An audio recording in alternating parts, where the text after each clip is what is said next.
there's some names out there of guys, Mario Cristobal, Charlie Strong, Butch Davis. Obviously, I don't know if Butch was still at Carolina when you were coming out of high school, but who recruited you of those guys? Any of them? I mean, be honest, I don't really too much remember the recruiter thing. I mean, like, I was like really like, I really kept the recruiter part away from me when I was playing. Like, and I didn't want to like get caught up into that. You know, just like when in college, you don't want to get caught up into the ages and things like that. You know, so I think I did like a good job of like trying to like just stay focused on winning the state championship. You know, and things like that. Then after the season, that's when I really, you know, honed in on the recruiting and things like that. So I wasn't really like most of the recruits like out and visiting every school and on Twitter talking about all this and all that. You know, I think I handled it kind of different. I waited till like my high school career was over to handle that. Okay. You know, things like that. Just to kind of touch back on your recruiting experience, was there any school going through what Miami's going through right now? Anybody that was in the middle of a coaching search? When I was in recruiting? Yeah, when they were looking at you, do you remember anybody in that situation?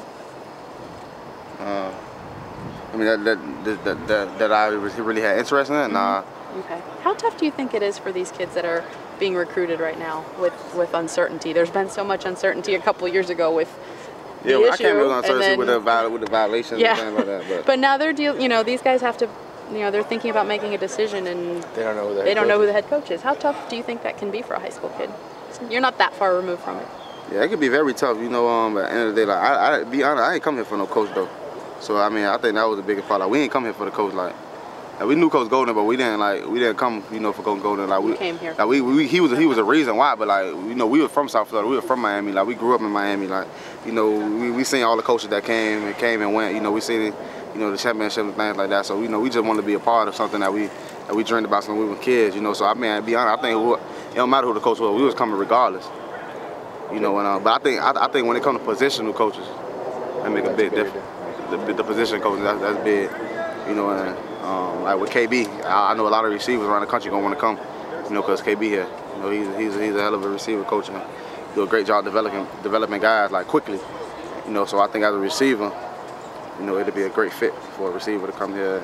Even other positions, we got great coaches, and things like that. But I just highlighted KB because they do an outstanding job. Tracy, how big a deal do you think it is for the program to get somebody who's either played here or coached here that just knows the Hurricane way, because maybe this is a different school than a lot of other places in the country?